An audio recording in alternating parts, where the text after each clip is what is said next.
I'm hesitant to take my daughter in.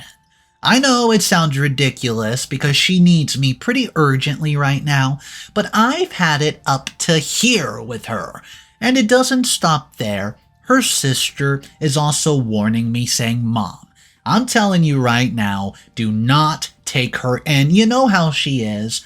Well, guys, I'm caught because I don't know if I should or shouldn't.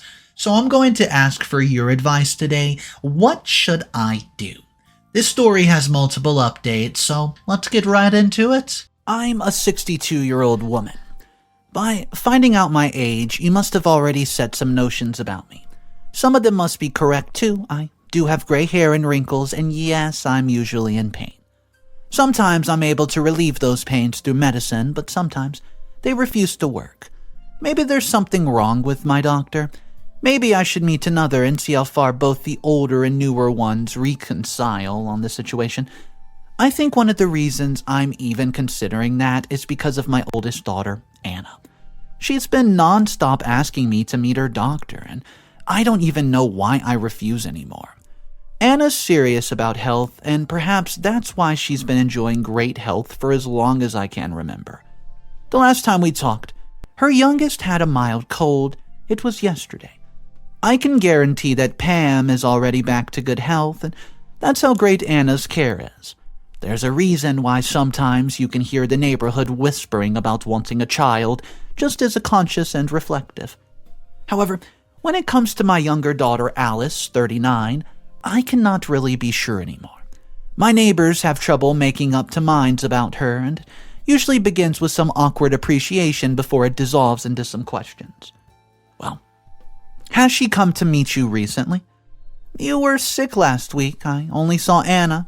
Is Alice busy? Which really is a polite way of dismissing my younger daughter. No one really knows to think or talk about her, and sometimes it hurts and offends me. Oftentimes, I just miss her. That's why Alice's case is very different and thus very difficult to explain. In fact, sometimes thinking about her makes me both exhausted and worried. Oftentimes, I end up crying about us and her, and this situation's more frustrating because she's not the one to learn to grow. How do I even begin about her? Alice has always been a troublesome child, and in her childhood, she was aggressive with other kids her age. As a young adult, she was rebellious and friends with people who oftentimes got in trouble for being bothersome to civic lifestyle. As an adult, she married a man of fortune, and well, it only got complicated from there on. So yes, let me get myself some coffee before I start on her.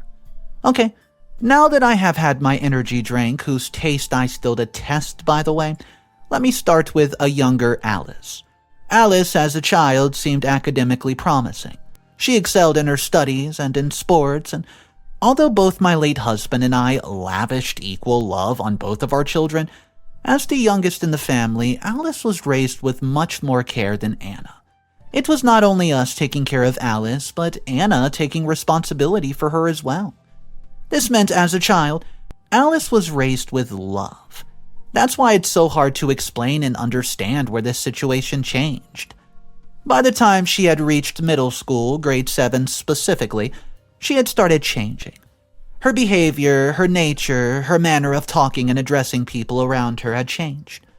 Even though her grades started falling, she did not care about the sports that she used to love so much. She just kept getting in trouble, very often, every few times a week. Her teachers started reaching out to us more and more often. My husband and I fought a lot over these situations. I fear some of the exchanged words were overheard by my daughters. Regardless, most of the time we maintained decorum despite the increasing tension in the family regarding Alice. Anna, for her part, reached out to her younger sister to provide her comfort and solve issues that people of similar age can understand. Well, what I'm trying to say is that we did our best to understand the youngest in our family. She just did not need our help. She liked trouble. That's exactly why it did not really come as a surprise for us when we heard the first official complaint about her having hurt some kid in her class. After that, it only increased in number. My husband got fed up and he eventually started dismissing everything that she did. Whenever she got another suspension, he only grumbled a few words to her. This behavior continued for the longest time. We did so much, but nothing changed, and she learnt more from nonsense outside from her poor parents. Have I mentioned her hate for our poverty? Oh, she never liked that part about the Johnsons, her own family. Perhaps that would explain some of her future behavior. See, the thing is, Alice can be a good person, yes. Not everything about her is wrong. I'll surely mention them the moment I remember them. Oh, I sound bitter. I apologize, it must be my coffee. Alice was 18 when she first was arrested. Oh, what a messy day it was. In fact, if I remember anything clearly of that day, it's the first fracture that I knew had come in the lives of the two sisters. Anna, for the first time in her life, had slapped Alice. It was sort of an aggression that perhaps came with the fact that Anna had been training for civil services at the time. After that, the sisters rarely talked, and Anna had apologized for her physical response to the news, but I'm unsure if it ever was accepted. All I know is that soon after, the sisters insisted they wanted different bedrooms.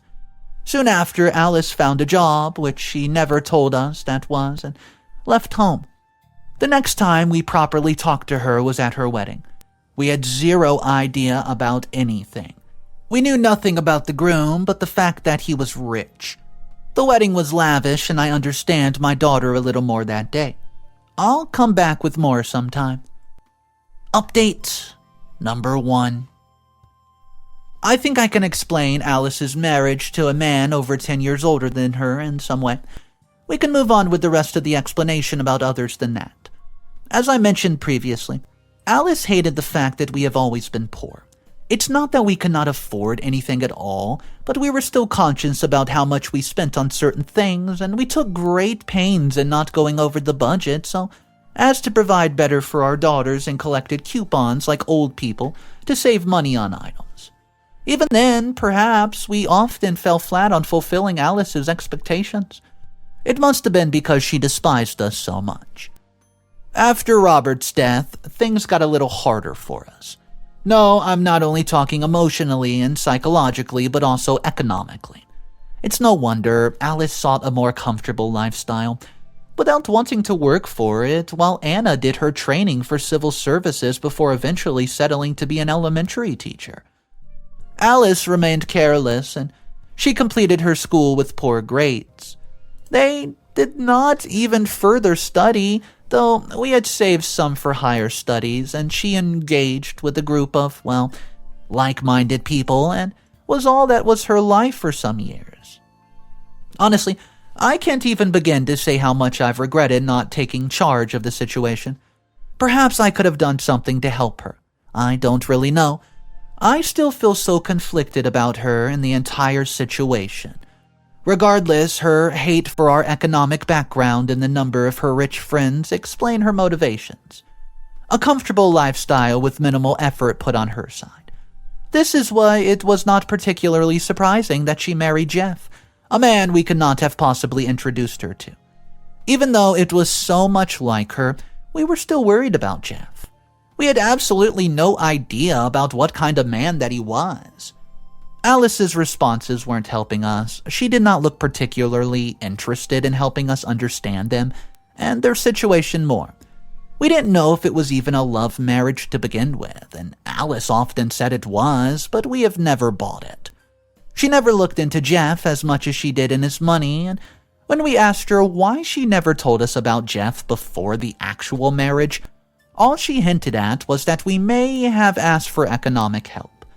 She could not have created the image of a poor familial background in front of Jeff. Well, I was hurt, to say the least.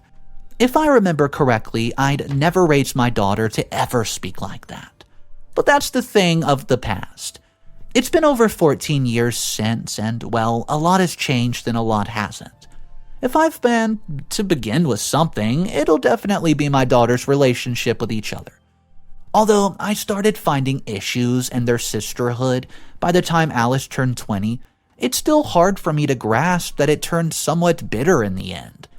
Although, as a mother, I will not take the side of one child over the other, it's hard for me to admit Alice has not played a major role in how her relationship has turned out with other people. That Of course, includes both Anna and me. A lot of blame goes to her mannerisms, and if you place each other in contrast with one another, you'll figure out everything. It's not like Anna is a perfect woman, but she tries. Alice, on the other hand, does not even understand the importance of growth. That's why it's easy to catch her at her wrongs, and she's no longer a child that I can excuse. She's a fully grown adult who has the most scorn to give. Why I said that, you wonder? I'll tell you that in a minute. Let me get to my daily dose of coffee first. I can feel an oncoming headache setting in. I fear talking about these things will make me age 10 times faster, you know. Before I begin my decades-long family drama, I would like to mention that I have bought my first home. It's a wonderful achievement for me indeed, and it is not a particularly splendid place, for sure, but it's accommodating enough for someone like me. It is raining now, so I can affirm that at least I don't have to deal with leaky roofs anymore. Although it's only been 2 days, it's a nice change for me. It should be for others too. Alright, back to my daughters. Before finding myself this home, I lived in one of the government rentals. Of course, you cannot expect them to be as splendid as a private home of your own, but it was enough to make do. When I missed my daughters, I would go to visit them. With Anna, it was much, much easier. She has got 2 kids of her own, and living with them is comfortable, and they are with me when it's required and leave me alone when I demand so from them. It's often that you see Pam sleeping off the day tired with me whenever I'm over at Anna's place. They take care of me. I take care of them whenever I can. However, I cannot say the same for Alice at all. She has got 3 kids, Oliver, Joshua, and John. Each of these kids, well, they're a troublemaker in their own right. Sometimes you'll see them messing with my food, sometimes messing with my bed, and sometimes with my clothing. I don't understand this satisfaction with being so exhaustive at all. You can expect John to be playful, he's only a kid, but playfulness has to end somewhere, right? It just isn't the same case with these kids at all. For them, it is something to live on. Alice encourages this behavior, or maybe it's just that she doesn't really care. You'll always see her busy with her phone, ordering this, ordering that, talking to this person and the other person, and just booking this or booking that. As much as it pains me to say this, living at her place is an absolute nightmare. This is why I've lived at Alice's only twice. That does not reflect Alice's visit at Anna's or my own place. She does visit often. Whenever she does visit, it is always the greatest fashion you'd expect from people with obnoxious behavior. She finds problems with the food Anna cooks for us, then with the lighting, the softness of the hardness of the couch, and again, this and that. Oftentimes, she would turn around and repeat her long-time nagging, "You should have married a rich man like me, Anna. It would have been nice." It sounds painful to me, but I have yet to realize how it must sound to Anna. It's worth mentioning that Anna has a nice enough place. It's not as big as Alice's, but it's comfortable. The garden's tended to by Anna herself, and the food is great, thank you very much. It is better than whatever the government provided us old people with. Still, Alice would poke around the home, and behind her you would find Anna's children either grumbling or at her grouchiness or giggling at her ways.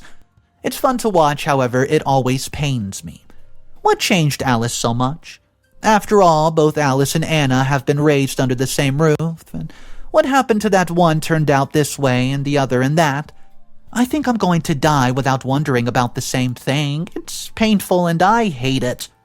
You'd expect a 62-year-old woman to be relieved of all this drama, but that just is not the case with me at all.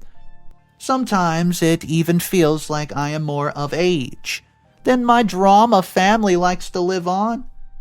I'll come back with more when I'm done reliving myself of the pain these old bones bring me. Update number 2. So, I have to be honest. I wanted to begin this with something else, but something's happened. I don't know where to begin, so give me a moment to recollect myself. Alice has maintained her visage for so long, her lasting message to me is a great surprise to me. For one thing, after seeing Alice so full of scorn for others and pride for her rich husband, You would not expect the couple to be engaged in arguments and fights. Arguments and fights that may soon to result in divorce. I don't really know what to say. I'm so worried and conflicted. I must write here what the message was. You'll understand the urgency behind the words only then. Mom, I'll tell you everything that's happened, but let me begin with the most important. Jeff wants a divorce. I don't know what to do anymore, Mom. Help me for a while. Give me and my children a place to live. I heard from Anna you've bought a new home. That's amazing. And I'll try my best to find myself a job. If that does not happen, Mom, we will be out on the streets, and what's worse, my kids will be taken by CPS, and I cannot have my sweet children separated from me, Mother. Please help me. Well, that message was a great surprise to me, and she rarely contacts me, so it's indeed surprising that she contacted me first. Another hesitation comes from the fact that I know Alice will be a headache at this place. There's absolutely nothing here that entertains her or her kids, and I don't even fancy or eat fancy food like she does. I don't even have enough space to accommodate all 5 of us, 3 of which are going to be young boys. Suddenly, whatever seems so nice and comfortable to me just feels lacking. I should have waited for someone to buy a bigger home. Perhaps it would have been like the Jeffersons. I don't really know. What makes me a little upset, though, is the fact that she has not even called me. She simply left a message. Nothing else at all, and regardless, I pull up her number and call her. The automated voice announces it's unreachable, and I just frown my eyebrows. That could not be right. So I call again. Again, it announces the same thing. It keeps repeating over and over. Maybe she's talking to someone. Maybe she doesn't have a signal. I don't know, so I will wait for some time. I'll call her again, and I repeat the same thing throughout the day. It's only when Miss Jefferson, my neighbor, comes to my place and realizes Alice must have done something, and I stare at her in anxiety. She asks me if I call Anna, maybe I should contact her first before jumping to any conclusions. At first, Anna deters any questions that I ask about Alice, and she sounds exhausted, incredibly so. Well, I ask her if she's okay. She answers that she's doing well enough, and she hesitates when I ask her about Alice. So, what's wrong? I ask her. She tells me she'll explain everything once she leaves the school premises. Anna calls me 2 days later. 2 days of hell, where even Alice does not contact me at all, and I promise I am serious. I'm going to die still trying to understand my adult teenagers. Especially the younger ones. Anna informs me, and she sounds cautious, that Alice is staying at her place, and I listen to her stunned. Even so, I ask her why. She answers that Alice and Jeff have recently divorced and they needed a place to stay, and we both deliberately avoided Alice's name. We know we're angry at her, and still I ask her why Alice could not have told me that herself. After all, I too had received that message. Anna tries to hand Alice her phone, and mind you, this hurt me the most. Alice never bothers to talk to me. Anna hints that Alice must have blocked my number. Honestly, after that, I did not talk to Alice for a very long time, and I do not even ask about her living, about the job hunting she promised she'd do. I do not do anything. I simply live my simple life and simple home, and I hate it. I hate that I've been stocked aside for future use, and I encourage myself to help my 39-year-old distraught daughter, and this is what happens. Ironic, I murmur to myself. Honestly, I wish Robert were here. Even with all the problems and issues, at least we would have faced everything together. Now I just feel alone. I'll end this update here, guys. I'll go and sleep. I don't want to worry you, but I'm tired now. Really tired of everything. Update number 3. Okay, I did not think that we would be talking about Alice anymore, but here we go. Anna visited me 3 days ago on another rainy evening. It was a heavy downpour, but she still came. You understand there was some urgency there, do you not? She looked so sickly that I have trouble making up my mind about her visage. She did not look like the daughter I've always known her as. It worried me, but most of all, it scared me. I stared at her for a long time, and she did not even have the energy to shy away from my gaze. She just looked like she desperately needed my help. I'm telling you even now, even before she started speaking, I knew what it was going to be about. In fact, When she finished her tale 5 minutes late through hiccups and hesitation, I smiled in triumph. See, I knew what it was about. Maybe I do understand my daughters after all. So dear, here I will tell you exactly what was said to me. Alice has been divorced already, and chances are she will lose her children too. Jeff does not want anything to do with the 3 children, and he's got 5 of his own from a previous marriage. And the most he promised to do is provide for the boys' education until high school's over. It was the most shocking thing to me, but I think I have mentioned it already somewhere that both Anna and I never really got to understand Jeff at all. One of the main reasons why you obviously is Alice's flowery appreciation for her now ex-husband's wealth. She never really introduced him to us, and we never really understood him. That is one of the reasons why I was both so shocked and yet thought, yeah, they had to have it happen. Did I rejoice in that second? I promise I did not, yet this sounded so much like Alice and her problems that it made sense in the end. Anna continued that she allowed Alice only on the condition that she would look for a place for herself and her children. But that does not mean, well, it's going to be the case. It's been 2 weeks and she hasn't moved a muscle. All she does is sleep and watch TV. When she's bored of that, she just grumbles about the furniture, and that the furniture, the garden, the food, the setting, everything. The bed, the house, and sometimes even about Anna's kids. In short, she's absolutely unbearable. I've always known that. Staying with Alice is not a joke, it's a job, it's burdensome, and more. Still, Anna continued, and she told me how she felt emotionally manipulated just hours after allowing Alice into her home, how mentally exhausting it feels to host her sister and her kids, and how she's come to find out that Anna will not get the children at all. It hinted to me that it's likely that all 3 boys will be taken in by CPS.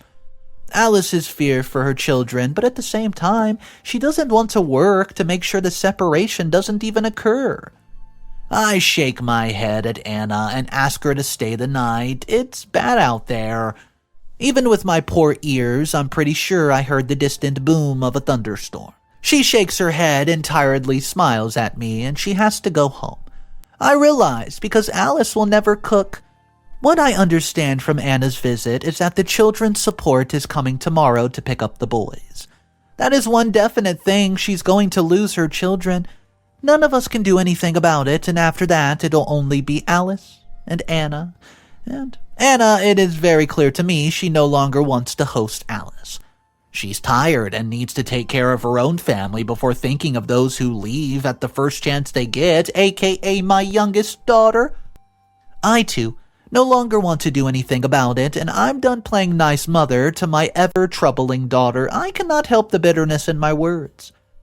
In the following days, Anna calls me several times. Each time she announces bitterly how absolutely painful it is to stay with Alice. She can no longer do it. I mumble a few words in sympathy, and Alice has absolutely refused to leave. Her children have been taken away, and sometimes she cries about it, and sometimes she merely repeats, "Good riddance." I don't know what to say anymore. I'm absolutely conflicted. I ask her to encourage Alice a little more to be serious about finding herself a job, and she does. A week passes and then another, and Alice does not move at all. Anna cries a couple of times, and she worries. Alice would be a bad influence on her children, and the kids have been acting and talking weirdly lately, if only to ridicule their aunt. It's worrying. Anna and her husband, Michael. Honestly, with the way things are going, I'm worried about the kids too. Out of 5 grandkids that I have, only these have shown the best behavior. I think about it a lot and then eventually settle on something. I'll ask Alice to stay with me, away from Anna's family, and I'll give her an ultimatum once she comes here. We'll have her promise me to follow through with the plan. If she doesn't, I will kick her out. In the meantime, Anna herself will not allow her back. This is going to be Alice's last opportunity. Simple as that. I promise to follow through with an update. Update number 4. Alice started living with me 2 weeks ago. She only has 3 more weeks to change her behavior, and I'll give you an update on what changes I've observed in her person. Well, it's nothing.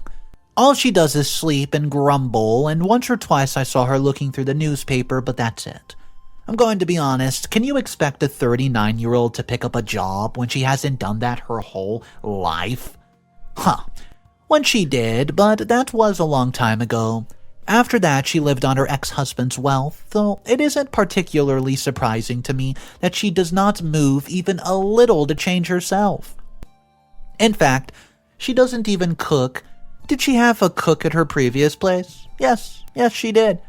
Perhaps that's why she never learned to cook, which is a shame, and you should at least know how to fend for yourself.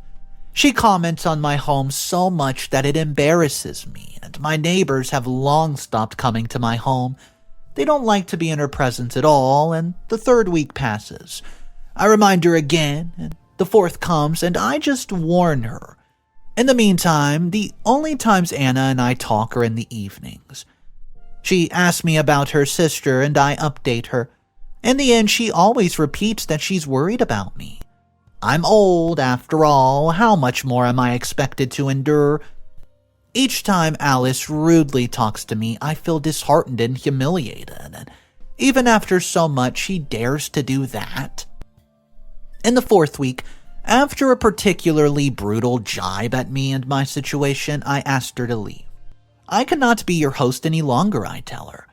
She responds with something mean, and I cry, then repeat my words more firmly. The loud argument definitely catches the attention of my neighbors, then in the anger, perhaps, red-faced, Alec packs her bags and leave. I seethe in rage in her absence, and my neighbors came to soothe me, but really, I should have slapped that girl the moment she uttered those words to me. Such an ungrateful daughter. Even though Robert pretended that he did not care about Alice's behavior, I know he would have been the most hurt had he been alive. Well, I'm glad he's dead. I did not hear anything from Alice again. She never unblocked my phone number, but only get an update from Anna. Alice had come to her place too, but Michael refused her to come inside. Alice screamed to them that she would crash at her place because, quote, they will understand me better. I don't know about that. The last time Anna and I talked, she informed me that she sure saw Alice in between one of the group of homeless near the supermarket. She, quote, could not be sure enough, though, for she was driving by the area in her car with her loud children in the back, and I don't know anything. The pain is just getting to me now through these old bones. So this story was pretty crazy. It looks like, based on the end of the story, Alice is homeless, and she's probably struggling a lot at this point, even though they weren't 100% sure it was Alice that they saw at the homeless shelter. But let me know what you guys think. If you were in OP's position, I know it would be so difficult as a mother, but go ahead. Tell me what you would do if you were in this exact scenario. Drop your thoughts directly below in the comment section. Thank you guys for joining me on today's video. I hope you enjoyed it. If you guys want more daily videos, subscribe to the channel, hit that bell notification icon. I'll see you guys tomorrow, and remember, it's cool to be kind. See ya.